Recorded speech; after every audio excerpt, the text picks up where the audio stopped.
Hello everyone, welcome back to my channel. आज इस video में हम जो चैप्टर पढ़ने वाले हैं वो है बायोलॉजिकल क्लासिफिकेशन। आप सबको पता है कि ये क्लास 11 के एनसीईआरटी का सेकंड चैप्टर है और पढ़ने का तरीका बिल्कुल सेम रहेगा।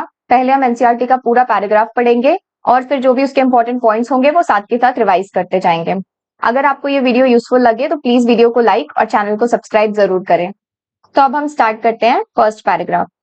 Since the dawn of civilization, there have been many attempts to classify living organisms. अब यहाँ पर dawn का क्या मतलब है? Beginning. Since the beginning of civilization, यानी जब से civilization की शुरुआत हुई है, तब से बहुत सारे attempts लिए जा चुके हैं living organisms को classify करने के.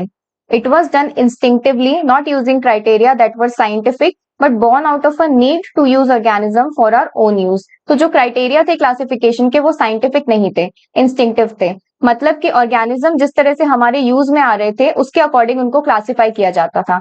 उस टाइम पे प्राइमरी यूज क्या था ह्यूमन बींग्स का? फूड, शेल्टर और क्लोथिंग। सबसे ज्यादा किस चीज की जरूरत होती थी? फूड की, शेल्टर की और क्लोथिंग की। तो जो ऑर्गेनिज्म फूड में काम आ रहे थे उनको अलग क्लासिफाई कर देते थे, जो शेल्टर बनाने में काम आते थे उनको अलग क्लासिफाई कर देते थे और क्लोथिंग के लिए जो यूज होते थे उनको अलग कैटेगराइज कर देते थे। तो क्या था कि जो क्लासिफिकेशन थी उस टाइम की वो यूज के बेसिस पे थी। फिर आते हैं Aristotle. Now Aristotle was the earliest, और एरिस्टोटल जो थे वो सबसे पहले थे जिन्होंने एक साइंटिफिक बेसिस दिया था क्लासिफिकेशन का। Aristotle was the earliest to attempt a more scientific basis for classification. इससे पहले तक की जो क्लासिफिकेशन है वो सिर्फ यूज के बेसिस पे की जाती थी, लेकिन एरिस्टोटल ने सबसे पहले साइंटिफिक बेसिस दिया क्लासिफिकेशन का। अब क्या यूज किया इन्होंने? He used simple morphological characters to classify plants into trees, shrubs and herbs. अब सिंपल मॉर्फोलॉजिकल कैरेक्टर्स क्या होते हैं? देखने में वो ऑर्गेनिज्म हमें कैसा दिखाई दे रहा है। मॉर्फोलॉजी का मतलब ही होता है अपीयरेंस। तो इन्होंने बोला कि जो थोड़े बड़े पेड़ दिख रहे हैं उनको ट्रीज बोल दिया, जो थोड़े और छोटे हैं उनको श्रब्स बोल दिया और जो सबसे छोटे छोटे प्लांट्स हैं उनको हर्ब्स बोल दिया। He also divided animals into two groups, those which had red blood and those that did not. इन्होंने एनिमल्स को भी दो ग्रुप्स में डिवाइड करा, जिनके पास रेड ब्लड है और जिनके पास रेड ब्लड नहीं है। ठीक है, तो क्या था? एरिस्टोटल ने कोई किंगडम वाला क्लासिफिकेशन नहीं दिया था। इन्होंने प्लांट को तीन ग्रुप में डिवाइड कर दिया, ट्रीज, श्रब्स एंड हर्ब्स, और एनिमल्स को इन्होंने दो ग्रुप में डिवाइड कर दिया, जिनके पास रेड ब्लड था और जिनके पास रेड ब्लड नहीं था। In Linnaeus' time, a two-kingdom system of classification with plantae and animal kingdoms was developed. अब एरिस्टोटल के बाद कौन आते हैं? लीनियस। लीनियस ने दिया था two kingdom system of classification. इन्होंने क्या किया? सारे के सारे प्लांट्स को एक किंगडम में डाल दिया और उसको बोला किंगडम प्लांटे, और बाकी के सारे एनिमल्स को एक किंगडम में डाल दिया, उसको बोला किंगडम एनिमेलिया। ठीक है, it included all plants and animals respectively. This system does not distinguish between the eukaryotes and prokaryotes, unicellular and multicellular organism, and photosynthetic green algae and non-photosynthetic fungi. तो Linnaeus का जो ये two kingdom system of classification था ये बहुत easy था क्योंकि दो ही किंगडम थे, लेकिन ये इतना एडिक्वेट नहीं था, इतना एफिशिएंट सिस्टम नहीं था। इसके कुछ ड्रॉबैक्स थे। क्या ड्रॉबैक्स थे इसके? It did not distinguish between eukaryote and prokaryote. इन्होंने यूकैरियोट और प्रोकैरियोट के बीच में फर्क नहीं किया। इन्होंने यूनिसेल्युलर और मल्टीसेल्युलर को भी एक साथ प्लेस कर दिया, और इन्होंने फोटोसिंथेटिक ग्रीन एल्गी और नॉन फोटोसिंथेटिक फंजाई को भी एक साथ प्लेस कर दिया। अब जो हमने पढ़ा उसको पहले रिवाइज करते हैं। अर्लियर टाइम्स में क्या होता था कि क्लासिफिकेशन यूज ऑफ ऑर्गेनिज्म के बेस पे की जाती थी। जो ऑर्गेनिज्म फूड, शेल्टर और क्लोथिंग में काम आ रहे हैं उनको अलग अलग प्लेस कर दिया जाता था। फिर एरिस्टोटल जो थे वो फर्स्ट थे जिन्होंने एक मोर साइंटिफिक बेसिस दिया क्लासिफिकेशन का। इससे पहले की क्लासिफिकेशन यूज के बेसिस पे की जाती थी, लेकिन एरिस्टोटल सबसे पहले थे जिन्होंने एक साइंटिफिक बेसिस दिया क्लासिफिकेशन का। क्या यूज किया इन्होंने? He used simple morphological characters. ठीक है, प्लांट्स को इन्होंने ट्रीज, श्रब्स और हर्ब्स में डिवाइड किया, और एनिमल्स को इन्होंने those which had red blood and those that did not, इन दो ग्रुप्स में डिवाइड कर दिया। फिर लीनियस ने क्या किया? इन्होंने two kingdom system of classification दिया, प्लांटी में सारे प्लांट्स और एनिमेलिया में सारे एनिमल्स। अब ड्रॉबैक्स क्या थे two kingdom system of classification के? कि इन्होंने यूकैरियोट्स और प्रोकैरियोट्स को साथ में रखा, इन्होंने यूनिसेल्युलर और मल्टीसेल्युलर को साथ में रखा, और फोटोसिंथेटिक ग्रीन एल्गी और नॉन फोटोसिंथेटिक फंजाई को भी साथ में रख दिया। क्या था कि जो टू किंगडम क्लासिफिकेशन थी वो इजी तो थी, but many organism did not fall under either category. तो क्या था कि बहुत सारे ऐसे ऑर्गेनिज्म थे जो ना तो प्लांट किंगडम में प्लेस होते थे ना एनिमल किंगडम में, तो इस क्लासिफिकेशन सिस्टम को इनएडिक्वेट बोल दिया गया। Classification of organism into plant and animals was easily done and was easy to understand, but a large number of organisms did not fall into either category. Hence, the two kingdom classification used for a long time was found inadequate. Drawbacks पढ़ लिए हमने, इसीलिए ये classification inadequate माना जाता है। Besides gross morphology, a need was also felt for including other characteristics like cell structure, nature of wall, mode of nutrition, habitat, method of reproduction and evolutionary relationship. तो अब ऐसा फील हुआ कि सिर्फ morphology को देख के क्लासिफिकेशन करना ठीक नहीं है ना, कुछ और भी कैरेक्टर्स इंक्लूड करते हैं क्लासिफिकेशन सिस्टम को और एडवांस बनाने के लिए और अच्छा बनाने के लिए। ठीक है, तो क्या क्या कैरेक्टर्स यूज करे इन्होंने? Cell structure, nature of wall, mode of nutrition, habitat, method of reproduction और evolutionary relationship. Classification system for the living organism have hence undergone several changes over the time. तो ये जो क्लासिफिकेशन सिस्टम है over the period of time, इसमें बहुत सारे changes होते गए और ये इवॉल्व होते गए। दो plant and animal kingdoms have been a constant, लेकिन जितने भी क्लासिफिकेशन सिस्टम रहे हैं उनमें एक प्लांट किंगडम और एक एनिमल किंगडम तो कांस्टेंट रहा है under all different system. The understanding of what groups organisms be included under these kingdoms have been changing. लेकिन इन प्लांट में और एनिमल किंगडम में जो ऑर्गेनिजम्स हैं वो अलग अलग क्लासिफिकेशन में बदलते रहते हैं। The number and nature of kingdoms have also been understood differently by different scientists. तो जो किंगडम का नंबर है वो भी चेंज होता रहा जैसे जैसे अलग अलग साइंटिस्ट ने क्लासिफिकेशन दिया। रिवाइज करते हैं, ग्रॉस मॉर्फोलॉजी के अलावा किस चीज को कंसीडर करने की नीड फील हुई? Cell structure, nature of wall, mode of nutrition, habitat, method of reproduction और एवोल्यूशनरी रिलेशनशिप। एकदम से याद रखने की जरूरत नहीं है, पर बार बार पढ़ेंगे तो दिमाग में थोड़ा तो बैठेगा। अब आता है आर.एच. विटेकर का 5 किंगडम क्लासिफिकेशन सिस्टम। कब दिया था? 1969 में। आर.एच. विटेकर ने 5 किंगडम सिस्टम क्लासिफिकेशन का दिया था। कब दिया था? 1969 में। कौन से 5 किंगडम आते हैं इसके अंदर? Monera, Protista, Fungi, Plantae and animalia. ये 5 किंगडम इसके अंदर आते हैं। क्या है इसका मेन क्राइटेरिया? इसका मेन क्राइटेरिया है cell structure, body organisation, mode of nutrition, reproduction and phylogenetic relationship. तो जो मेन क्राइटेरिया है इनका 5 किंगडम क्लासिफिकेशन बनाने का वो है सेल स्ट्रक्चर। अब सेल स्ट्रक्चर का क्या मतलब होता है कि जो सेल है वो प्रोकैरियोटिक है या यूकैरियोटिक है। बॉडी ऑर्गेनाइजेशन का मतलब क्या होता है कि सेल्यूलर लेवल का बॉडी ऑर्गेनाइजेशन है, टिश्यू लेवल है या ऑर्गन है। मोड ऑफ न्यूट्रिशन क्या हो सकता है इसके अंदर कि ऑर्गेनिज्म ऑटोट्रॉफिक है या हेटेरोट्रॉफिक है। ठीक है, रिप्रोडक्शन में क्या क्या आ सकता है कि एसेक्सुअल है या सेक्सुअल है। और फाइलोजेनेटिक रिलेशनशिप्स का क्या मतलब होता है? एवोल्यूशनरी रिलेशनशिप, यानी ऑर्गेनिज्म जो over the period of time कैसे कैसे इवॉल्व हुए हैं और उनका आपस में क्या रिलेशनशिप है। ये 5 क्राइटेरिया हैं जिनको कंसीडर करके आर.एच. विटेकर ने 5 किंगडम क्लासिफिकेशन सिस्टम दिया था इनके बेसिस पे। सबसे पहले हमने एरिस्टोटल का क्लासिफिकेशन पढ़ा, फिर हमने लीनियस का क्लासिफिकेशन पढ़ा 2 किंगडम का, फिर आर.एच. विटेकर का 5 किंगडम का क्लासिफिकेशन। ऐसे ही एक 3 डोमेन सिस्टम भी होता है। 3 डोमेन सिस्टम में क्या हुआ? Divide the kingdom Monera into 2 domains, leaving the remaining eukaryotic kingdom in the 3rd domain. इन्होंने मोनेरा को 2 डोमेन में डिवाइड कर दिया और जो 3rd डोमेन था उसके अंदर बाकी के चारों यूकैरियोटिक किंगडम को प्लेस कर दिया, जिससे ये क्या बन गया? 6 किंगडम क्लासिफिकेशन। अब इस चीज को यहां पर हम समझते हैं। देखो, आर.एच. विटेकर ने क्या किया था? 5 किंगडम सिस्टम ऑफ क्लासिफिकेशन दिया था। कब दिया था? 1969 में। मोनेरा, प्रोटिस्टा, फंजाई, प्लांटी और एनिमेलिया। और क्या था मेन क्राइटेरिया आर.एच. विटेकर के क्लासिफिकेशन का? Cell structure, body organisation, mode of nutrition. ठीक है, रिप्रोडक्शन और फाइलोजेनेटिक रिलेशनशिप, ये हम समझ चुके हैं पूरा। इसके बाद आता है 3 डोमेन सिस्टम। अब 3 डोमेन सिस्टम में समझो क्या होता है। मोनेरा जो है इसको 2 डोमेन में डिवाइड कर दिया और ये बाकी के चारों रिमेनिंग यूकैरियोटिक किंगडम यानी कि प्रोटिस्टा, फंजाई, प्लांटी और एनिमेलिया को एक 3rd डोमेन में प्लेस कर दिया है। तो कितने डोमेन हो गए? 3 डोमेन हो गए। ठीक है, मोनेरा में 2 किंगडम हो गए और रिमेनिंग 4 यूकैरियोटिक किंगडम ये वाले हो गए। तो इसको हम 3 डोमेन सिस्टम भी बोलते हैं और 6 किंगडम क्लासिफिकेशन सिस्टम भी बोलते हैं। Let us look at this 5 kingdom classification to understand the issues and consideration that influence the classification system. अब हम ड्रॉबैक्स देखेंगे कि क्या ड्रॉबैक्स थे पहले के क्लासिफिकेशन सिस्टम में जिसकी वजह से फर्दर क्लासिफिकेशन को इंप्रूव करना पड़ा। Earlier classification system included bacteria, blue green algae, fungi, mosses, ferns, gymnosperm and the angiosperm under plants. पहले के क्लासिफिकेशन में क्या करते थे? जितने भी ऑर्गेनिज्म है, bacteria, blue green algae, fungi, mosses, gymnosperm, angiosperm, सबको प्लांट्स में प्लेस कर देते थे। The character that unified this whole kingdom was all the organism included had a cell wall in their cells. तो ये सारे ऑर्गेनिज्म को प्लांट्स में रखने का रीजन क्या था कि इन सबके सेल में एक सेल वॉल प्रेजेंट थी। ये ओनली कैरेक्टर था जिसको कंसीडर करके इन सबको प्लांट किंगडम में प्लेस कर दिया गया। क्या कैरेक्टर था कि इन सबके सेल में सेल वॉल प्रेजेंट थी। This place together groups which widely deferred in other characteristics. अब इनको कोई लेना देना नहीं था कि ये जो ऑर्गेनिजम्स हैं ये बाकी कैरेक्टरिस्टिक्स में एक दूसरे से कितने ज्यादा डिफरेंट है। इन्होंने तो क्या किया, बस एक सेल वॉल का एक कैरेक्टर लिया, सब में कॉमन था और उसके बेस पे इनको एक किंगडम में प्लेस कर दिया। It brought together the prokaryotic bacteria and the blue green algae cyanobacteria which other groups which were eukaryotic. तो इन्होंने क्या किया कि बैक्टीरिया क्या होता है, प्रोकैरियोटिक होता है। ब्लू ग्रीन एल्गी जिसका दूसरा नाम क्या है, साइनोबैक्टीरिया, ये भी प्रोकैरियोटिक होता है, इनको प्लेस कर दिया यूकैरियोटिक ऑर्गेनिज्म के साथ। It also group together the unicellular organism and the multicellular.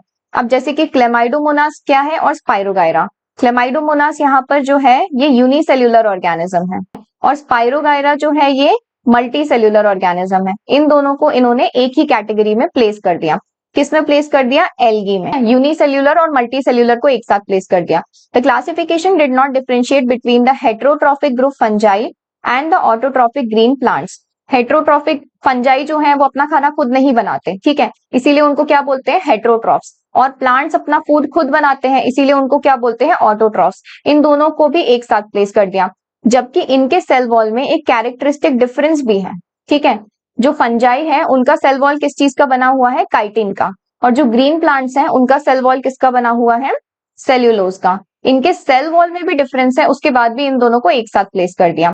Fungi का सेल वॉल किसका बना है, काइटिन का, और ग्रीन प्लांट्स का सेल वॉल किसका बना है, सेल्यूलोज का। When such characters were considered, the fungi were placed in a separate kingdom, kingdom fungi. पहले इन कैरेक्टर्स को कंसीडर नहीं किया गया था, इसलिए इनको सिर्फ दो किंगडम में प्लेस कर दिया था, प्लांट्स और एनिमल्स। लेकिन जब इन सारे डिफरेंसेस को, इन सारे कैरेक्टरिस्टिक्स को कंसीडर किया गया तो फंजाई को एक सेपरेट किंगडम में प्लेस किया गया, जिसको बोला किंगडम फंजाई। और सारे के सारे प्रोकैरियोटिक ऑर्गेनिजम्स को कहाँ प्लेस किया गया, किंगडम मोनेरा में, ठीक है। सारे के सारे फंजाई को किंगडम फंजाई में, सारे के सारे प्रोकैरियोटिक ऑर्गेनिजम्स को किंगडम मोनेरा में, और सारे यूनिसेल्यूलर यूकैरियोटिक ऑर्गेनिजम्स जो थे उनको प्रोटिस्टा में प्लेस किया गया। किसमें, यूनिसेल्यूलर यूकैरियोटिक ऑर्गेनिज्म को प्रोटिस्टा में प्लेस किया गया। Kingdom protista had brought together Chlamydomonas chlorella, earlier placed in algae within plants, both having cell walls, with Paramecium and Amoeba which were earlier placed in animal kingdom which lack cell wall. अब क्या हुआ कि kingdom protista के अंदर ये चार organisms एक साथ आ गए, जो कि पहले कहाँ प्लेस थे, क्लेमाइडोमोनास और क्लोरेला पहले एल्गी के अंदर प्लांट्स में प्लेस थे। क्यों, क्योंकि इन दोनों के सेल में सेल वॉल प्रेजेंट थी इसलिए। और पैरामीशियम और अमीबा पहले कहाँ थे, एनिमल किंगडम में। क्यों, क्योंकि इनके सेल में सेल वॉल एब्सेंट थी। लेकिन अब ये चारों कहाँ आ गए, किंगडम प्रोटिस्टा में एक साथ। It has put together organisms which in earlier classifications were placed in different kingdom. इन चारों को किंगडम प्रोटिस्टा में अब क्यों प्लेस किया गया, क्योंकि ये यूनिसेल्यूलर यूकैरियोटिक ऑर्गेनिज्म है। अब जिस फीचर को इंपॉर्टेंस दी गई है वो ये फीचर है, ठीक है। तो अब रिवाइज करते हैं, क्या ड्रॉबैक्स थे अर्लियर क्लासिफिकेशन के, कि बैक्टीरिया, ब्लू ग्रीन एल्गी, ये सब देखो, बैक्टीरिया और ब्लू ग्रीन एल्गी अब कहाँ आते हैं, ये मोनेरा में आते हैं, ठीक है। फंजाई अब कहाँ आते हैं, फंजाई किंगडम फंजाई में आते हैं। और ये बाकी सारे मॉसेस, फर्न, जिम्नोस्पर्म, एंजियोस्पर्म, ये अब कहाँ प्लेस किए जाते हैं, प्लांट्स में। लेकिन पहले क्या होता था कि इन सब को सिर्फ एक फीचर के बेसिस पे कि इन सब में सेल वॉल प्रेजेंट है, इनको प्लांट्स में प्लेस कर दिया था। बैक्टीरिया जो कि प्रोकैरियोटिक है, ब्लू ग्रीन एल्गी साइनोबैक्टीरिया जो कि प्रोकैरियोटिक है, इनको यूकैरियोटिक ऑर्गेनिज्म के साथ प्लेस कर दिया था। और किसको साथ में प्लेस रखा, क्लेमाइडोमोनास जो कि यूनिसेल्यूलर है, उसको स्पाइरोगायरा जो कि मल्टीसेल्यूलर है, दोनों को एक साथ एल्गी में, प्लांट्स में प्लेस कर दिया था, ठीक है। तो ये सारे ड्रॉबैक्स थे जिसकी वजह से क्लासिफिकेशन को इंप्रूव करना पड़ा। Did not differentiate between heterotrophic group fungi and autotrophic group green plants, इन दोनों में भी डिफरेंशिएट नहीं करा। जबकि फंजाई में क्या है, काइटिन की सेल वॉल है, और ग्रीन प्लांट्स में सेल्यूलोजिक सेल वॉल है। When these characters were considered, जब इन कैरेक्टर्स को कंसीडर किया गया तब क्या हुआ, सारे प्रोकैरियोटिक ऑर्गेनिज्म को कहाँ प्लेस किया, मोनेरा में। सारे यूनिसेल्यूलर यूकैरियोटिक ऑर्गेनिज्म को कहाँ पे प्लेस किया, प्रोटिस्टा में। और फंजाई को कहाँ पे प्लेस किया, किंगडम फंजाई में, ठीक है। क्लेमाइडोमोनास और क्लोरेला पहले कहाँ पर आते थे, एल्गी में आते थे, प्लांट्स में। क्यों आते थे, क्योंकि इनके पास सेल वॉल प्रेजेंट है। पैरामीशियम और अमीबा पहले एनिमल किंगडम में आते थे, क्योंकि इनके पास सेल वॉल एब्सेंट थी। अब ये सारे के सारे आ जाते हैं प्रोटिस्टा में, क्योंकि ये सब यूनिसेल्यूलर यूकैरियोटिक ऑर्गेनिजम्स हैं। अब ये टेबल पढ़ते हैं, कैरेक्टरिस्टिक्स ऑफ द 5 किंगडम। जो ये 5 किंगडम क्लासिफिकेशन बनाया गया है, ये जिन कैरेक्टरिस्टिक्स के बेसिस पे बनाया गया है वो है। अब मोनेरा में क्या है, सेल टाइप क्या है, प्रोकैरियोटिक। अब आपको ये याद रख सकते हैं आप ऐसे कि सिर्फ मोनेरा है जिसके अंदर प्रोकैरियोटिक सेल है, बाकी के सारे जो किंगडम है उनके अंदर यूकैरियोटिक सेल आते हैं। ठीक है। सिर्फ मोनेरा ऐसा किंगडम है जिनके अंदर प्रोकैरियोटिक सेल आते हैं, बाकी प्रोटिस्टा, फंजाई, प्लांटी और एनिमेलिया इन चारों में यूकैरियोटिक सेल आते हैं। अब सेल वॉल का स्ट्रक्चर कैसा है, तो इसको आप ऐसे याद रख सकते हैं कि देखो आप हमेशा से पढ़ते आ रहे हैं कि एनिमल सेल में सेल वॉल एब्सेंट होती है, ठीक है। प्लांट सेल में सेल वॉल होती है लेकिन सेल्यूलोज की सेल वॉल होती है, और फंजाई में किसकी होती है, काइटिन की सेल वॉल होती है। एनिमल किंगडम में एनिमल सेल में सेल वॉल एब्सेंट है, प्लांट सेल में सेल वॉल प्रेजेंट है लेकिन सेल्यूलोज की सेल वॉल है, और फंजाई में किसकी सेल वॉल है, काइटिन की। अब जो प्रोटिस्टा है वहां पे सेल वॉल हो भी सकती है, नहीं भी हो सकती है। याद रखना सिर्फ इसको है कि जो मोनेरा है उसके अंदर non cellulosic polysaccharide plus amino acid की सेल वॉल है। क्या है, एनिमल किंगडम में सेल वॉल एब्सेंट है, प्लांट किंगडम में प्रेजेंट है लेकिन वो सेल्यूलोज की सेल वॉल है, फंजाई में है काइटिन की सेल वॉल, प्रोटिस्टा में हो भी सकती है, नहीं भी हो सकती है। तो मोनेरा में क्या है, non cellulosic polysaccharide plus amino acid की सेल वॉल प्रेजेंट है। अब आती है न्यूक्लियर मेम्ब्रेन। तो न्यूक्लियर मेम्ब्रेन में आपको पता है कि मोनेरा के अंदर सारे के सारे प्रोकैरियोटिक सेल्स आते हैं। प्रोकैरियोटिक सेल का ये फीचर है कि इनके अंदर मेम्ब्रेन बाउंड ऑर्गेनेल्स नहीं प्रेजेंट होते, तो न्यूक्लियर मेम्ब्रेन इनके अंदर एब्सेंट रहेगी। और बाकी सारे यूकैरियोटिक हैं तो इनमें मेम्ब्रेन बाउंड ऑर्गेनेल्स भी प्रेजेंट होंगे, तो न्यूक्लियर मेम्ब्रेन भी सब में प्रेजेंट होगी, ठीक है। फिर आता है बॉडी ऑर्गेनाइजेशन। अब मोनेरा तो वैसे भी सिंगल सेल ऑर्गेनिजम्स हैं, सारे के सारे मोस्टली सेल्यूलर हैं। प्रोटिस्टा भी आपको पता है यूनिसेल्यूलर ऑर्गेनिज्म है, तो सेल्यूलर लेवल ही रहेगा। फंजाई में आके लेवल मल्टी सेल्यूलर हो जाता है लेकिन लूज टिश्यू रहेगा। फंजाई में कैसा है, मल्टी सेल्यूलर हो जाएगा लेकिन लूज टिश्यू रहेगा। और प्लांटी में फिर टिश्यू बन जाएंगे, ऑर्गन बन जाएंगे, लेकिन ऑर्गन सिस्टम लेवल आपको सिर्फ एनिमेलिया में देखने को मिलेगा। तो बॉडी ऑर्गेनाइजेशन मोनेरा में कैसा है, सेल्यूलर, प्रोटिस्टा में कैसा है, सेल्यूलर, और फंजाई में मल्टी सेल्यूलर है लेकिन लूज टिश्यू, फिर प्लांटी में टिश्यू भी है, ऑर्गन भी है, और एनिमेलिया में जाके आपको टिश्यू, ऑर्गन और ऑर्गन सिस्टम देखने को मिलेगा, ठीक है। अब मोड ऑफ न्यूट्रिशन कैसा है, मोनेरा में ऑटोट्रॉफिक भी है, हेट्रोट्रॉफिक भी है, प्रोटिस्टा में ऑटोट्रॉफिक भी है, हेट्रोट्रॉफिक भी है, ठीक है। आपको पहले तो ऐसे याद रखना है कि मोनेरा और प्रोटिस्टा दोनों में ही ऑटोट्रॉफिक और हेट्रोट्रॉफिक दोनों होते हैं। अब मोनेरा के अंदर क्या है कि जो ऑटोट्रॉफिक है वो कीमोसिंथेटिक भी हो सकते हैं, फोटोसिंथेटिक भी। अब इसका क्या मतलब है, देखो ऑटोट्रॉफिक का मतलब क्या होता है, पहले ये समझो। जो ऑर्गेनिज्म अपना खाना खुद बनाते हैं, अपना फूड खुद प्रोड्यूस करते हैं, उन्हें बोलते हैं ऑटोट्रॉफिक ऑर्गेनिज्म। अब ये फूड खुद बनाने का प्रोसेस दो तरीके का हो सकता है, या तो ये हो सकते हैं फोटोसिंथेटिक, जो लाइट एनर्जी को यूज करके अपना फूड खुद से बनाते हैं, उन्हें बोलते हैं फोटोसिंथेटिक, या फिर ये हो सकते हैं कीमोसिंथेटिक, जो केमिकल एनर्जी को यूज करके अपना फूड खुद बनाते हैं, उन्हें बोलते हैं कीमोसिंथेटिक। तो मोनेरा के अंदर ये दोनों ही है, फोटोसिंथेटिक भी है, कीमोसिंथेटिक भी। अब है हेट्रोट्रॉफिक। हेट्रोट्रॉफिक में क्या है, सेप्रोफिटिक भी हो सकते हैं, पैरासिटिक भी हो सकते हैं। एक होता है ऑटोट्रॉफिक और एक होता है heterotrophic. Heterotrophic mode of nutrition में क्या होता है कि जो ऑर्गेनिज्म अपना खाना खुद नहीं बनाते हैं, जो डायरेक्टली या इनडायरेक्टली अपने न्यूट्रिशन के लिए दूसरे ऑर्गेनिज्म पे डिपेंड होते हैं, उन्हें बोलते हैं हेट्रोट्रॉफिक ऑर्गेनिज्म। अब हेट्रोट्रॉफिक में या तो ये सेप्रोफाइटिक हो सकते हैं। सेप्रोफाइटिक का क्या मतलब होता है कि ये दूसरे डेड ऑर्गेनिज्म पे डिपेंड होते हैं न्यूट्रिशन के लिए, ये डेड ऑर्गेनिज्म की बॉडी पे रहते हैं और वहां से न्यूट्रिशन लेते हैं। या फिर ये हो सकते हैं पैरासिटिक। पैरासिटिक का क्या मतलब होता है कि ये किसी लिविंग ऑर्गेनिज्म के ऊपर रह रहे हैं अपने न्यूट्रिशन के लिए, ठीक है। तो मोड ऑफ न्यूट्रिशन समझ में आ गया, ऑटोट्रॉफिक, फोटोकीमो और हेट्रोट्रॉफिक, सेप्रोफाइटिक या पैरासिटिक, ये सारे मोड ऑफ न्यूट्रिशन पाए जाते हैं किंगडम मोनेरा में, ठीक है। प्रोटिस्टा में भी यही है कि ऑटोट्रॉफिक भी हो सकते हैं, हेट्रोट्रॉफिक भी हो सकते हैं। अब यहाँ पर आपको याद रखना है कि फंजाई जो है वो सिर्फ और सिर्फ हेट्रोट्रॉफिक होते हैं। फंजाई अपना खाना खुद नहीं बनाते, ये पूरी तरह से दूसरे ऑर्गेनिज्म पे डिपेंड होते हैं अपने न्यूट्रिशन के लिए। वही सेप्रोफाइटिक हो सकते हैं, डेड पे डिपेंड हो सकते हैं, या पैरासिटिक हो सकते हैं, लिविंग ऑर्गेनिज्म पे डिपेंड हो सकते हैं। प्लांट्स जो होते हैं वो अपना खाना खुद ही बनाते हैं, यानी वो सिर्फ ऑटोट्रॉफिक होते हैं। कुछ प्लांट्स होते हैं जो पार्शियली हेट्रोट्रॉफिक भी होते हैं, लेकिन मेजोरिटी में जो प्लांट्स हैं वो ऑटोट्रॉफिक होते हैं। एनिमल्स भी क्या होते हैं, हेट्रोट्रॉफिक। एनिमल्स डायरेक्टली या इनडायरेक्टली दूसरे ऑर्गेनिज्म पर यानी प्लांट्स पर ही डिपेंड होते हैं अपने फूड के लिए। आपको इन दोनों में याद रखना है, मोनेरा और प्रोटिस्टा में क्या कि ऑटोट्रॉफिक और हेट्रोट्रॉफिक दोनों है। फंजाई क्या है, सिर्फ हेट्रोट्रॉफिक है, प्लांट्स क्या है, सिर्फ ऑटोट्रॉफिक है, और एनिमल्स क्या है, सिर्फ हेट्रोट्रॉफिक है। अब एनिमल्स के अंदर ये हेट्रोट्रॉफिक में क्या है, होलोजोइक।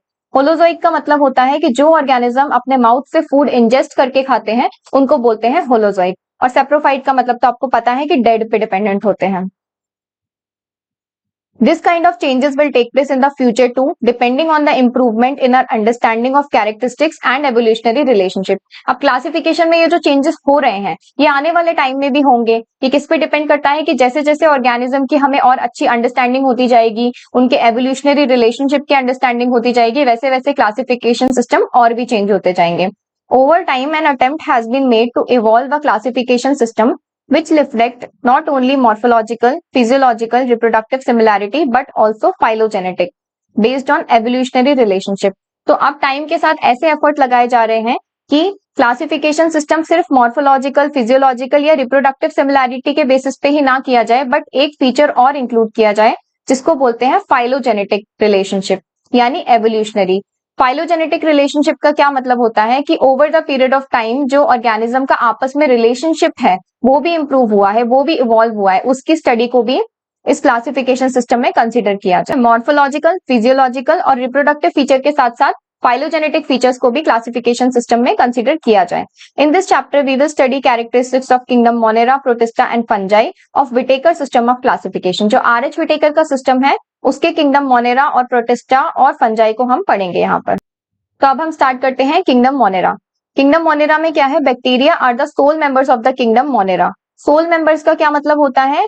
ओनली मेंबर्स, यानी कि सारे के सारे बैक्टीरिया ही आते हैं मोनेरा के अंदर। They are the most abundant micro organisms. Micro organisms में भी सबसे ज्यादा कौन से पाए जाते हैं? बैक्टीरियाज होते हैं। Bacteria occur almost everywhere. Almost everywhere का क्या मतलब है? जो हर जगह पाया जाता है उसे बोलते हैं कॉस्मोपॉलिटन। तो ये बैक्टीरिया जो होते हैं ये कॉस्मोपॉलिटन होते हैं, ये हर जगह पाए जाते हैं। Hundreds of bacteria are present in a handful of soil. अगर आप एक मुट्ठी भर के सॉइल लेंगे तो उसमें हंड्रेड्स ऑफ बैक्टीरिया प्रेजेंट होंगे, ये इतने ज्यादा होते हैं नंबर में। They also live in extreme habitat such as hot springs, desert, snow, deep oceans where very few other life forms can survive. ये ऐसी ऐसी एक्सट्रीम कंडीशंस में, हैबिटाट्स में सर्वाइव करते हैं जहां दूसरे लाइफ फॉर्म्स नहीं सर्वाइव कर पाएंगे। बहुत कम ऐसे लाइफ फॉर्म्स हैं जो वहां सर्वाइव कर पाएंगे। क्या है वो? हॉट स्प्रिंग्स हो सकते हैं, डेजर्ट, स्नो या deep oceans. Many of them live in और on other organism as parasite. Many bacteria ऐसे होते हैं जो दूसरे ऑर्गेनिज्म के बॉडी के ऊपर या अंदर एज पैरासाइट्स रहते हैं। Bacteria are grouped under 4 categories based on their shape. तो बैक्टीरिया को क्या 4 कैटेगरी में डिवाइड किया गया है उनके शेप के बेसिस पे। तो जो स्फेरिकल होते हैं उन्हें बोलते हैं कोकस। जो स्फेरिकल यानी कि राउंड शेप के होते हैं, इस तरीके से राउंड शेप के बैक्टीरिया जो होते हैं उन्हें बोलते हैं कोकस बैक्टीरिया। इसका प्लूरल हो जाएगा कोकाई। जो रॉड शेप्ड बैक्टीरिया होते हैं उन्हें बोलते हैं बेसिलस। तो बेसिलस कैसे दिखेंगे? इस तरीके के। जो रॉड शेप्ड बैक्टीरिया होंगे उन्हें बोलेंगे बेसिलस। इसका प्लूरल क्या होगा? बेसिलाई। जो कॉमा शेप्ड बैक्टीरिया है उन्हें बोलते हैं विब्रियम। प्लूरल क्या होगा? विब्रियो। कॉमा शेप किस तरीके के दिखेंगे? ऐसे कॉमा शेप के बैक्टीरिया होते हैं ये विब्रियम। और जो स्पाइरल शेप के बैक्टीरिया हैं उन्हें बोलेंगे स्पाइरिलम। इनका प्लूरल क्या होगा? स्पाइरिला। तो ये किस तरीके के होंगे? ये इस तरीके के स्पाइरल शेप बैक्टीरिया होंगे और इनमें फ्लैजिला भी प्रेजेंट रहता है लोकोमोशन के लिए। अब रिवाइज करते हैं। किंगडम मोनेरा में बैक्टीरिया जो है वो सोल मेंबर्स हैं। मोस्ट अबंडेंट माइक्रो ऑर्गेनिज्म है, सबसे ज्यादा यही माइक्रो ऑर्गेनिज्म में पाए जाते हैं, हर जगह होते हैं, कॉस्मोपॉलिटन है, एक्सट्रीम हैबिटाट्स में लिव करते हैं, सर्वाइव कर लेते हैं, हॉट स्प्रिंग्स, डेजर्ट, स्नो या डीप ओशियन में एज पैरासाइट्स या दूसरे ऑर्गेनिज्म की बॉडी के अंदर या ऊपर रह सकते हैं। बैक्टीरिया को 4 कैटेगरीज में प्लेस किया गया है उनके शेप के बेसिस पे। जो स्फेरिकल बैक्टीरिया होते हैं वो कोकस होते हैं, जो रॉड शेप बैक्टीरिया होते हैं वो बेसिलस होते हैं, और जो कॉमा शेप्ड है वो विब्रियम है, और जो स्पाइरल शेप्ड है वो स्पाइरिलम है। अब आप इस डायग्राम से इसको और अच्छे से याद रख सकते हैं। देखो यहाँ पर ये जो स्फेरिकल शेप के बैक्टीरिया हैं ये हैं कोकाई। ठीक है, कोकाई क्यों लिखा है? क्योंकि बहुत सारे हैं, प्लूरल फॉर्म लिखा हुआ है। ये जो बेसिलस हैं ये रॉड शेप्ड बैक्टीरिया हैं। ठीक है, अब आपको एक चीज याद रखनी है यहाँ पर कि जो रॉड शेप बैक्टीरिया है बेसिलस के अंदर स्पोर्स प्रेजेंट होते हैं, स्पोर बियरिंग बैक्टीरिया है ये। स्पाइरिला ये स्पाइरल शेप के हैं, इनके एंड में यहाँ पर ये फ्लैजिला प्रेजेंट है। ठीक है, फ्लैजिलम। तो और ये कॉमा शेप के जो है ये विब्रियो है। ये डायग्राम आपको अच्छे से याद रखना है।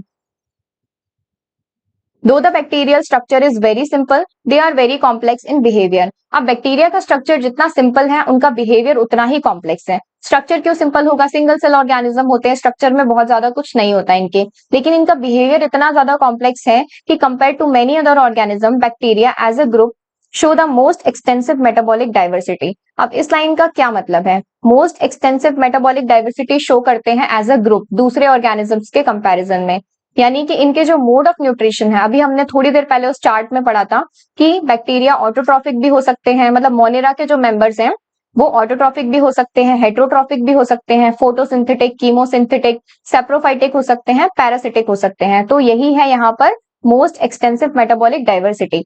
सम of the bacteria are autotrophic. अब ऑटोट्रॉफिक का मतलब क्या है? They synthesise their own food from inorganic substrate. Inorganic substrate से अपना खाना खुद बनाते हैं।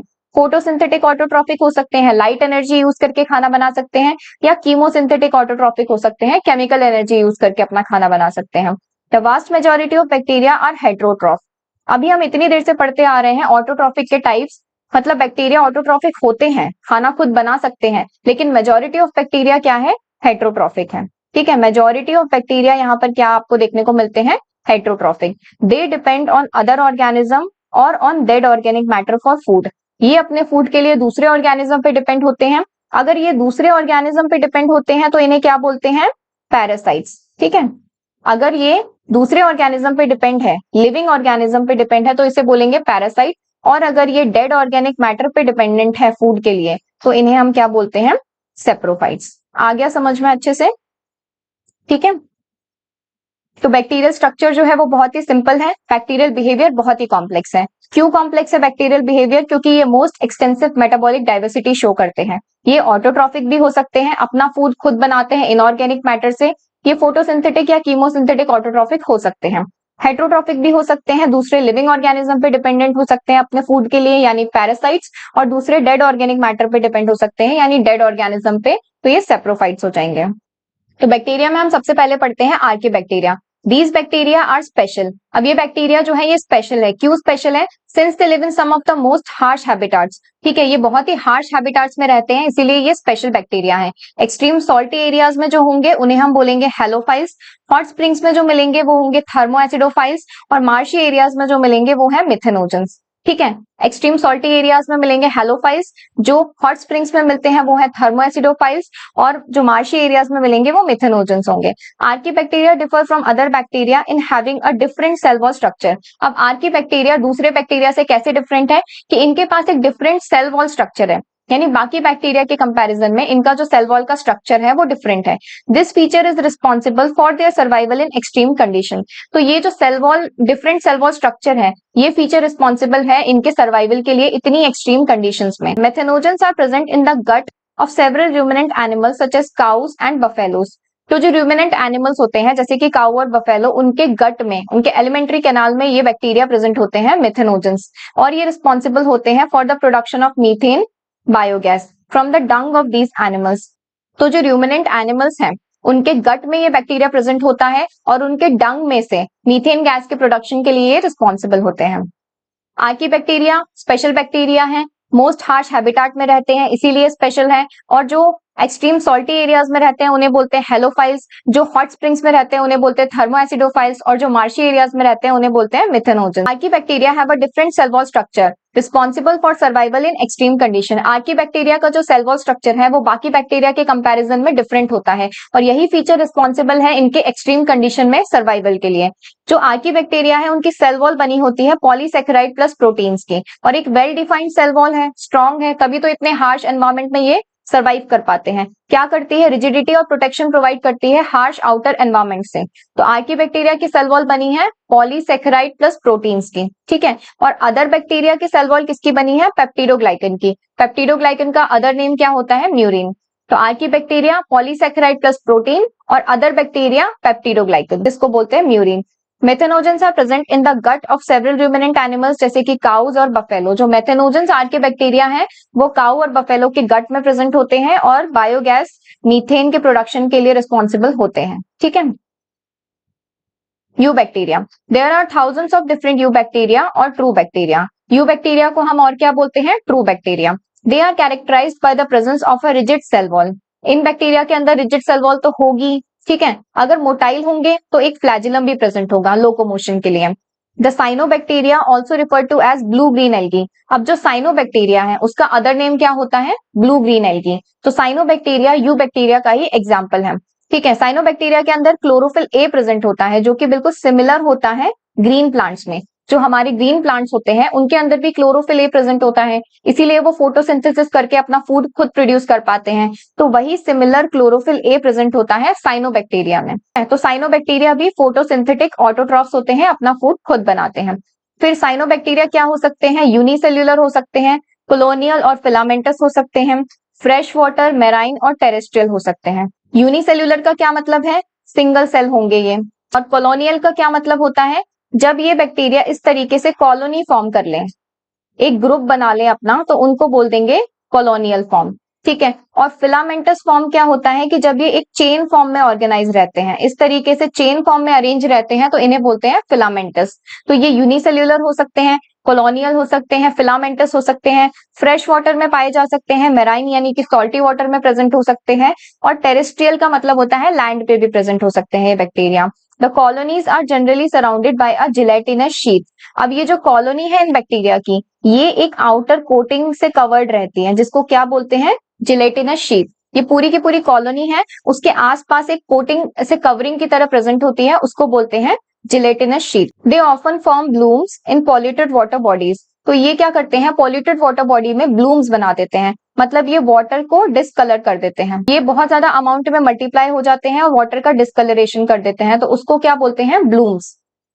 Some of these organisms can fix atmospheric nitrogen in specialized cells called heterocyst. अब कुछ साइनोबैक्टीरिया ऐसे होते हैं जिनकी बॉडी में एक स्पेशलाइज्ड सेल प्रेजेंट होता है, जिसको बोलते हैं हेटेरोसिस्ट। इस हेटेरोसिस्ट के अंदर ये नाइट्रोजन फिक्सेशन का काम करते हैं, तो इनको बोलते हैं नाइट्रोजन फिक्सिंग बैक्टीरिया। इसके एग्जाम्पल है नॉस्टॉक एंड एनाबीना।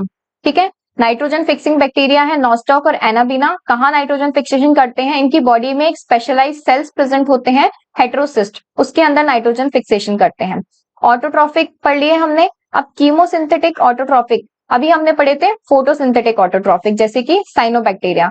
अब कीमोसिंथेटिक ऑटोट्रॉफिक बैक्टीरिया क्या करते हैं? ये ऑक्सीडाइज करते हैं इनऑर्गेनिक सब्सटेंसेस को, जैसे कि नाइट्रेट्स, नाइट्राइट्स एंड अमोनिया, और यूज करते हैं जो रिलीज एनर्जी है अपने एटीपी प्रोडक्शन के लिए, अपने फूड प्रोडक्शन के लिए। ठीक है। कीमोसिंथेटिक ऑटोट्रॉफिक बैक्टीरिया क्या करते हैं? ऑक्सीडाइज करते हैं इनऑर्गेनिक सब्सटेंसेस को, जैसे कि नाइट्रेट, नाइट्राइट और अमोनिया, और जो एनर्जी रिलीज होती है उसको अपने फूड प्रोडक्शन के लिए यूज करते हैं। They play a great role in recycling nutrients like nitrogen, phosphorus, iron and sulphur. तो ये एक ग्रेट रोल प्ले करते हैं रिसाइक्लिंग में नाइट्रोजन, फॉस्फोरस, आयरन और सल्फर के। अब यू बैक्टीरिया को रिवाइज करते हैं। यू बैक्टीरिया को और क्या बोलते हैं? True bacteria.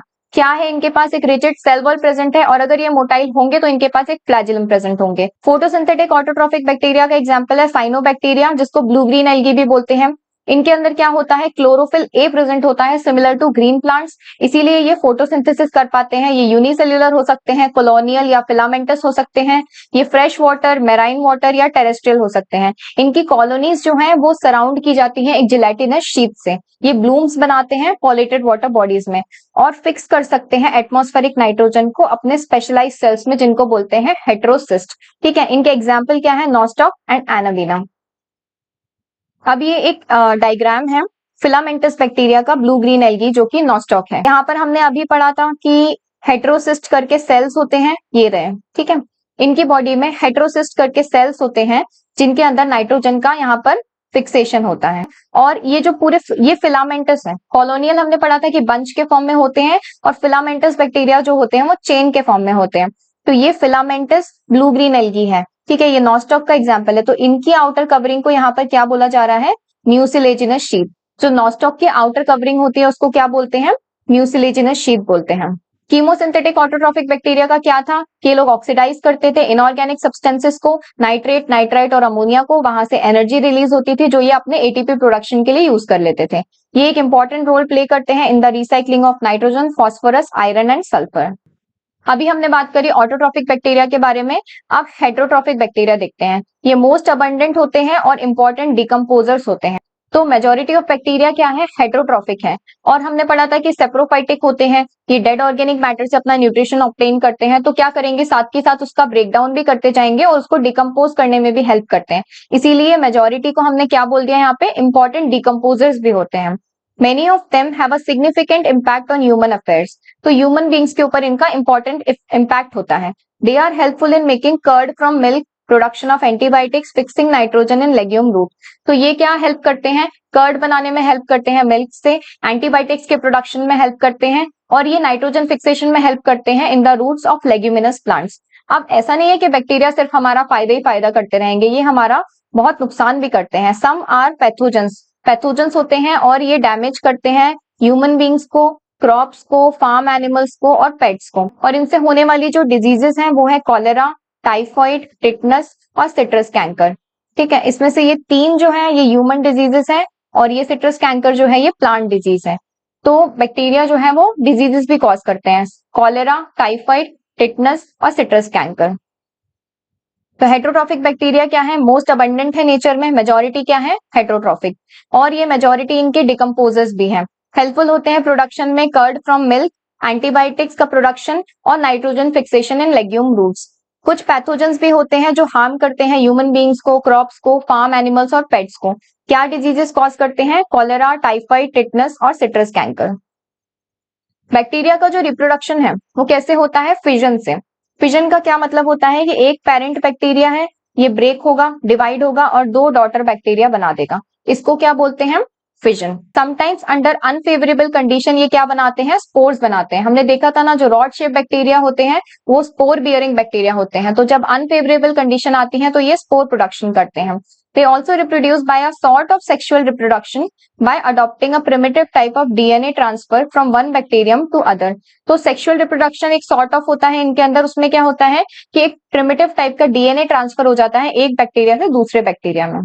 The mycoplasma are organisms that completely lack a cell wall। जो माइकोप्लाज्मा होते हैं इनके अंदर सेल वॉल जो है वो completely absent है। They are the smallest living cells known। Smallest living cells known है ये, और they can survive without oxygen. ठीक है, माइकोप्लाज्मा क्या है, इनके अंदर सेल वॉल कंप्लीटली एब्सेंट है, ये स्मॉलेस्ट लिविंग सेल्स हैं और ये विदाउट ऑक्सीजन सर्वाइव कर सकते हैं। Many mycoplasma are pathogenic in animals and plants. तो क्या कर रहे हैं, ये डिजीजेस भी कर रहे हैं, एनिमल्स और प्लांट्स में ये पैथोजेनिक होते हैं। इसके बाद रिप्रोडक्शन कैसे कैसे हो सकता है बैक्टीरिया में, फिजन से होता है मेनली, लेकिन अनफेवरेबल कंडीशन में क्या करते हैं, ये स्पोर्स बना सकते हैं। सेक्सुअल रिप्रोडक्शन होता है bye adopting a primitive type of DNA transfer, एक बैक्टीरिया से दूसरे में ट्रांसफर हो जाता है। माइकोप्लाज्मा क्या है, completely lack a cell wall, इनके अंदर सेल वॉल कंप्लीटली एब्सेंट होती है। स्मॉलेस्ट लिविंग सेल्स होते हैं, कैन सर्वाइव विदाउट ऑक्सीजन, बिना ऑक्सीजन के सर्वाइव कर सकते हैं। पैथोजेनिक होते हैं एनिमल्स और प्लांट्स में। तो ये जो है एक डिवाइडिंग बैक्टीरियम का डायग्राम है। इसमें जो आपको आउटर लेयर दिखाई दे रही है ये सेल वॉल है, जो इनर लेयर दिखाई दे रही है ये सेल मेम्ब्रेन है, और ये जो अंदर जेनेटिक मटेरियल प्रेजेंट है ये डीएनए है। ठीक है, तो इस तरह से ये बैक्टीरिया 2 में डिवाइड हो जाता है। तो अब हम स्टार्ट करते हैं kingdom Protista. All single celled eukaryotes are placed under Protista. तो अब प्रोटिस्टा में कौन से ऑर्गेनिजम्स आते हैं, सारे यूनिसेल्यूलर यूकैरियोटिक ऑर्गेनिज्म जो है वो प्रोटिस्टा के अंदर आते हैं, मतलब कि single celled. But the boundaries of this kingdom are not well defined. अब इसका क्या मतलब है कि जो प्रोटिस्टा किंगडम है इसकी बाउंड्रीज वेल डिफाइंड नहीं है। मतलब प्रोटिस्टा जो है वो एक लिंक फॉर्म करता है किंगडम फंजाई के साथ, प्लांटी के साथ और एनिमेलिया के साथ। इसके अंदर जो ऑर्गेनिज्म प्रेजेंट है वो थोड़ा कंफ्यूजिंग होता है कि वो प्रोटिस्ट है या वो प्लांट है, इनके जो फीचर्स हैं वो वेल डिफाइंड नहीं है। What may be a photosynthetic protistan to one biologist may be a plant to another. एक बायोलॉजिस्ट इसको बोलेगा कि ये फोटोसिंथेटिक प्रोटिस्टन है, दूसरा उसे प्लांट भी बोल सकता है। इसीलिए बोला गया है कि इनकी जो बाउंड्रीज हैं वो वेल डिफाइंड नहीं है। In this book we include chrysophytes, dinoflagellates, euglenoids, slime moulds and protozoans under Protista. Protista के अंदर इन 5 को हम पढ़ने वाले हैं, chrysophytes, dinoflagellates, euglenoids, slime moulds and protozoans. Member of Protista are primarily aquatic. तो जो प्रोटिस्टा के मेंबर्स होते हैं वो प्राइमरली एक्वेटिक होते हैं, मतलब सारे पानी में पाए जाते हैं। This kingdom forms a link with the others dealing with plant, animals and fungi। ये किंगडम जो है लिंक बनाता है किंगडम फंजाई के साथ, प्लांटी के साथ और एनिमेलिया के साथ। Being eukaryotes, the protestant cell body contains a well-defined nucleus and other membrane-bound organelles। अब प्रोटिस्ट जो होते हैं वो यूकैरियोटिक सेल होते हैं। तो यूकैरियोटिक सेल के क्या फीचर हैं कि इनके पास एक वेल डिफाइंड न्यूक्लियस होता है, इनके पास मेम्ब्रेन बाउंड सेल ऑर्गेनेल्स होते हैं। तो ये सारे फीचर इनमें प्रेजेंट होंगे। सम हैव फ्लैजिला और सीलिया, कुछ में फ्लैजिला या सीलिया प्रेजेंट होता है लोकोमोशन के लिए। Protist reproduce asexually and sexually.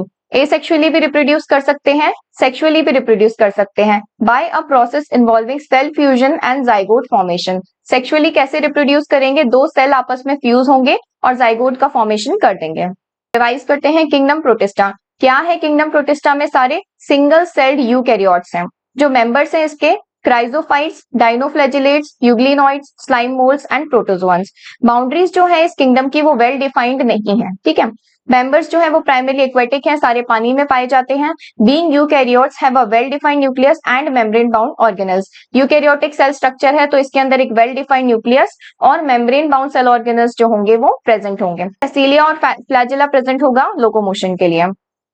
ये किंगडम लिंक बनाता है, किसके साथ लिंक बनाता है? फंजाई के साथ, प्लांटी के साथ और एनिमिलिया के साथ, ठीक है। अब रिप्रोडक्शन कैसा होता है इनमें? एसेक्सुअल रिप्रोडक्शन हो सकता है बाइनरी फिजन या बडिंग से, और सेक्सुअल रिप्रोडक्शन हो सकता है सेल फ्यूजन या जाइगोट फॉर्मेशन से। अब हम पढ़ते हैं chrysophytes. This group includes diatoms and golden algae. अब गोल्डन एल्गी का ही दूसरा नाम क्या है? डेस्मिड्स। गोल्डन एल्गी को हम और क्या बोलते हैं? डेस्मिड्स, ठीक है। क्राइजोफाइट्स के अंदर कौन कौन आते हैं? डाइटम्स और गोल्डन एल्गी। इसके बाद ये they are found in fresh water as well as in marine environments. तो ये फ्रेश वाटर में भी मिल सकते हैं, मेराइन एनवायरमेंट्स में भी मिल सकते हैं। They are microscopic and float passively in water currents, इसीलिए इनको बोलते हैं प्लैंक्टॉन्स। ये माइक्रोस्कोपिक होते हैं और ये पैसिवली फ्लोट करते रहते हैं वाटर करेंट्स पे, ठीक है, इसीलिए उनको बोलते हैं planktons. Most of them are photosynthetic. अब देखो पानी के ऊपर फ्लोट कर रहे हैं, वहां पर लाइट एनर्जी भी अवेलेबल हो रही है, तो ये क्या करेंगे? फोटोसिंथेसिस करेंगे और अपना फूड खुद बनाएंगे। In diatoms the cell walls form two thin overlapping shells. तो डाइटम्स में क्या होता है कि जो सेल वॉल है वो इस तरह से उसमें दो शेल्स प्रेजेंट होते हैं, एक अपर होता है एक लोअर होता है, ठीक है। दो शेल्स प्रेजेंट होते हैं थिन ओवरलैपिंग, और ये एक सोप बॉक्स की तरह ऐसे आपस में फिट हो जाते हैं। ये किसका फीचर है? डाइटम्स का। तो डाइटम्स में जो सेल वॉल है वो टू थिन ओवरलैपिंग शेल्स होंगे which fit together as in a soap box. The walls are embedded with silica and thus the walls are indestructible. तो अब डाइटम्स की जो सेल वॉल है उसके अंदर क्या प्रेजेंट होगा? सिलिका प्रेजेंट होगा, जिसकी वजह से ये इंडिस्ट्रक्टिबल हो जाते हैं। Thus diatoms have left behind large amount of cell wall deposit. तो सिलिका की प्रेजेंस की वजह से क्या होता है कि इनकी सेल वॉल डिस्ट्रॉय ही नहीं होती, और जब इनकी डेथ हो जाती है तो यहाँ पर सेल वॉल इनके हैबिटेट में इकट्ठा होने लगता है, ठीक है। तो जिसकी वजह से एक्यूमुलेशन हो गया है ओवर बिलियन ऑफ ईयर्स, और इसको क्या बोलेंगे? डाइटोमेशियस अर्थ। क्या समझा हमने? कि ये जो डाइटम्स हैं इनकी सेल वॉल में सिलिका प्रेजेंट होता है, इसीलिए इनकी सेल वॉल जो है वो इंडिस्ट्रक्टिबल हो जाती है। इनकी डेथ के बाद इनके हैबिटेट में जो सेल वॉल है वो वहां पर डिपॉजिट होती रहती है, डिस्ट्रॉय नहीं होती। तो एक्यूमुलेशन हो जाता है, बिलियंस ऑफ ईयर्स के एक्यूमुलेशन के बाद जो बनता है उससे हम बोलते हैं diatomaceous earth. Being gritty this soil is used in polishing, filtration of oil and syrup. अब ग्रिटी का मतलब क्या होता है? रफ, रफ सरफेस होता है इसका, तो इसकी वजह से इसको पॉलिशिंग के लिए यूज कर सकते हैं हम, फिल्ट्रेशन ऑफ ऑयल के लिए यूज कर सकते हैं और सिरप के लिए। अब यहाँ पर ये लाइन इंपॉर्टेंट है कि diatoms are the chief producers in the ocean, ठीक है। इतने ज्यादा अमाउंट में प्रेजेंट होते हैं, फोटोसिंथेसिस करते हैं, तो इन्हें क्या बोलते हैं? Chief producers in the oceans. तो अब रिवाइज कर लेते हैं। क्राइजोफाइट्स के अंदर कौन आते हैं? डाइटम्स और गोल्डन एल्गी, ठीक है। डाइटम्स और गोल्डन एल्गी आते हैं क्राइजोफाइट्स के अंदर। गोल्डन एल्गी का ही दूसरा नाम क्या है? डेस्मिड्स। कहाँ मिलते हैं ये? फ्रेश वाटर में भी मिल सकते हैं, मेराइन वाटर में भी मिल सकते हैं। मेराइन का मतलब क्या होता है? जहां पर हाई सॉल्ट कंटेंट होता है, ठीक है। माइक्रोस्कोपिक होते हैं, पैसिवली फ्लोट करते रहते हैं वाटर करेंट्स के ऊपर, तो उनको क्या बोल देते हैं? प्लैंक्टन। माइक्रोस्कोपिक होते हैं, पैसिवली फ्लोट करते रहते हैं, इसीलिए क्या बोलते हैं? प्लैंक्टॉन्स। फोटोसिंथेटिक होते हैं, अपना फूड खुद बनाते हैं। सेल वॉल के अंदर क्या होता है? दो थिन ओवरलैपिंग शेल होती हैं जो आपस में ऐसे फिट हो जाती हैं जैसे सोप बॉक्स। सेल वॉल में क्या होता है? टू थिन ओवरलैपिंग शेल्स होती हैं जो आपस में ऐसे फिट हो जाती हैं सोप बॉक्स की तरह, और वॉल्स में सिलिका प्रेजेंट होता है जिसकी वजह से इनकी सेल वॉल जो है वो इंडिस्ट्रक्टिबल हो जाती है। Diatoms have left behind a large amount of cell wall deposit. इन्होंने क्या छोड़ रखा है? Large amount of cell wall deposit अपने हैबिटेट्स में ओवर बिलियंस ऑफ ईयर्स। एक दिन में इकट्ठा नहीं हुआ है, ओवर बिलियंस ऑफ ईयर्स, और उसे क्या बोलेंगे? डाइटोमेशियस अर्थ। तो ये ग्रिटी है, रफ है, इसीलिए इसको पॉलिशिंग में यूज कर सकते हैं, फिल्ट्रेशन ऑफ ऑयल और सिरप में यूज कर सकते हैं। डाइटम्स को क्या बोलते हैं? Chief producers in the ocean. अब हम पढ़ते हैं डाइनोफ्लैजिलेट्स। डाइनोफ्लैजिलेट्स में क्या है? These organisms are mostly marine and photosynthetic. अभी हमने क्राइजोफाइट्स में क्या पढ़ा कि वो फ्रेश वाटर और मेराइन दोनों होते थे, लेकिन डाइनोफ्लैजिलेट्स जो है वो सिर्फ मेराइन है। फोटोसिंथेटिक ये भी है। दे appear yellow, green, brown, blue और रेड, किस पर डिपेंड करता है इनका कलर? ये पहले तो कितने कलर के हो सकते हैं? येलो, ग्रीन, ब्राउन, ब्लू और रेड, 5 कलर के हो सकते हैं। किस पे डिपेंड करता है? Main pigment present in their cell, इनके सेल के अंदर क्या मेन पिगमेंट प्रेजेंट है उस पे डिपेंड करता है इनका colour. The cell wall has stiff cellulose plates on the outer surface. अभी हमने क्राइजोफाइट्स में क्या पढ़ा था कि उनके सेल वॉल में सिलिका प्रेजेंट था, ठीक है, सिलिका प्रेजेंट था, लेकिन यहाँ पर क्या प्रेजेंट है? सेल्यूलोज की प्लेट्स है आउटर सरफेस पे। Most of them have 2 flagella, इनके अंदर 2 फ्लैजिला प्रेजेंट होते हैं, one lies longitudinally and the other transversely in a furrow between the wall plates.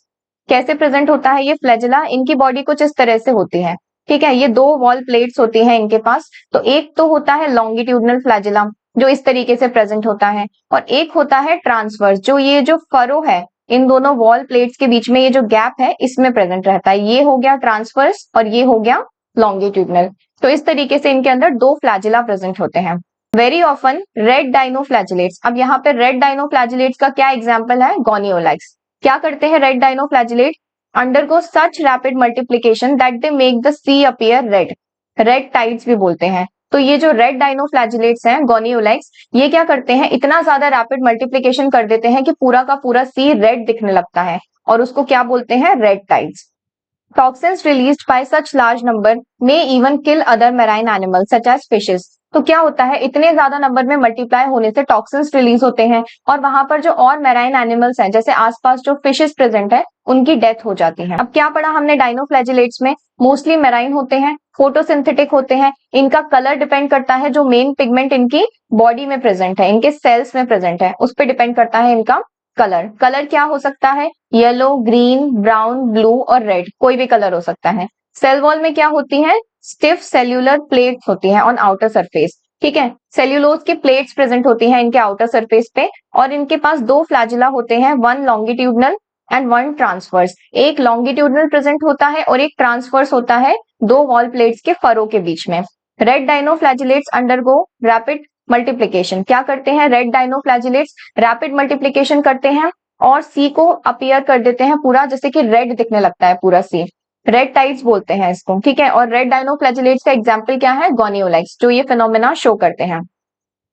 अब पढ़ते हैं euglenoids. Majority of them are fresh water, ठीक है, फाउंड इन स्टेगनेंट वाटर। तो हमने अभी पढ़ा कि क्राइजोफाइट्स क्या है? फ्रेश वाटर और मेराइन। डाइनोफ्लैजिलेट्स क्या है? मेराइन। लेकिन ये क्या है? Fresh water. Instead of a cell wall, अब इनके पास सेल वॉल प्रेजेंट ही नहीं होती। पहले हमने पढ़ी है सिलिका की सेल वॉल, फिर डाइनोफ्लैजिलेट्स में हमने पढ़ी सेल्यूलोज की सेल वॉल, और इनके अंदर क्या होता है? सेल वॉल होती ही नहीं है। दे have a protein rich layer जिसको बोलेंगे pellicle, which makes their body flexible. तो इनके पास क्या होती है? सेल वॉल की जगह पे एक प्रोटीन रिच लेयर होती है, ठीक है, जिसको बोलते हैं पेलिकल, जिसकी वजह से इनकी बॉडी फ्लेक्सिबल हो जाती है। इनके पास भी डाइनोफ्लैजिलेट्स की ही तरह 2 फ्लैजिला है, लेकिन यहाँ पर एक शॉर्ट है और एक लॉन्ग है, ठीक है, एक शॉर्ट है और एक लॉन्ग।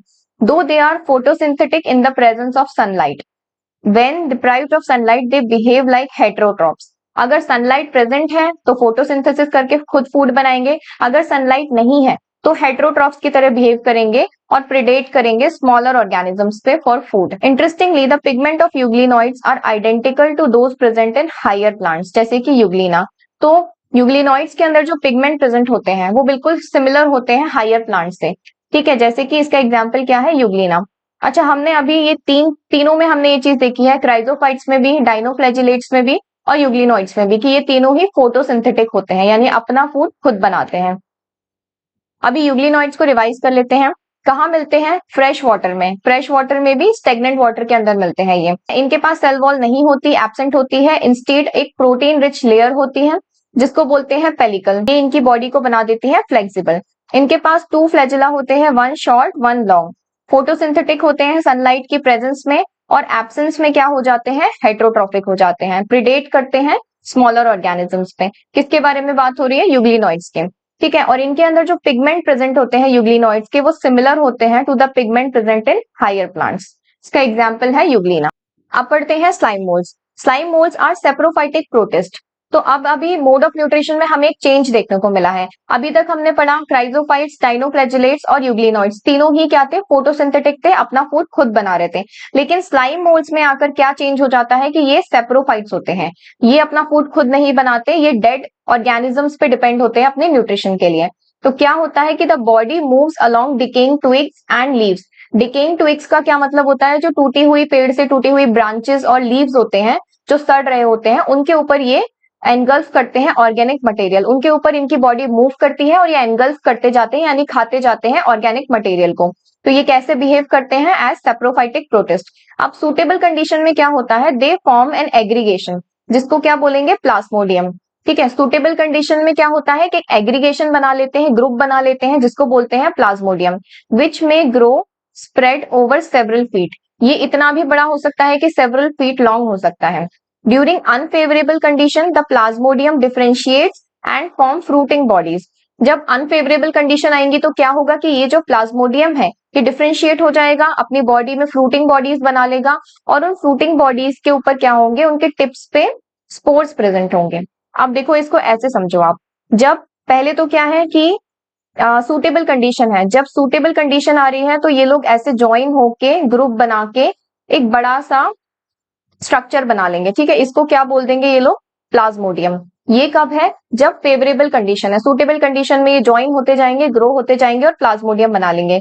लेकिन अब क्या आती है, अनफेवरेबल कंडीशन। ठीक है, अनफेवरेबल कंडीशन में क्या होगा कि ये प्लाज्मोडियम जो है वो अपनी बॉडी पे इस तरीके से फ्रूटिंग बॉडीज बना लेगा। अनफेवरेबल कंडीशन में इनको क्या करना पड़ता है, स्पोर्स बनाने होते हैं। तो इस तरह से ये हो जाती हैं फ्रूटिंग बॉडीज और इनके टिप्स पे यहाँ पर स्पोर्स प्रेजेंट होते हैं।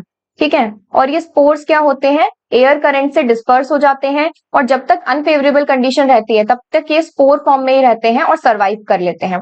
अब स्पोर्स के फीचर्स क्या हैं, इन स्पोर्स में ट्रू वॉल्स प्रेजेंट होती हैं।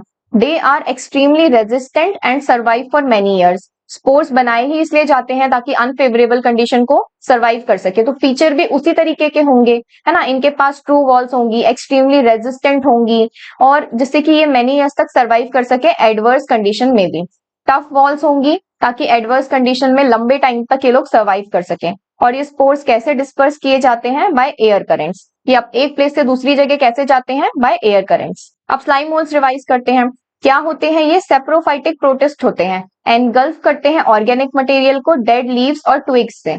अब अंडर सुटेबल कंडीशन एग्रीगेशन बनाते हैं जिसको बोलेंगे प्लाज्मोडियम, जो कि सेवरल फीट लॉन्ग भी हो सकता है। सुटेबल कंडीशन में ये क्या बनाएंगे, एक एग्रीगेशन बनाएंगे जिसको बोलेंगे प्लाज्मोडियम और ये सेवरल फीट लॉन्ग हो सकता है। अनफेवरेबल कंडीशन में क्या होगा, ये प्लाज्मोडियम डिफरेंशिएट कर जाएगा, छोटी छोटी फ्रूटिंग बॉडीज बना लेगा अपनी बॉडी में और वहां पर स्पोर्स प्रेजेंट होंगे उनकी फ्रूटिंग बॉडीज की टिप्स पे। स्पोर्स कैसे होंगे, ट्रू वॉल्स हैं, एक्सट्रीमली रेजिस्टेंट होंगे, मेनी ईयर्स तक सर्वाइव कर सकते होंगे इवन इन अनफेवरेबल कंडीशन। ठीक है, कैसे डिस्पर्स किए जाते हैं, बाय एयर करेंट्स।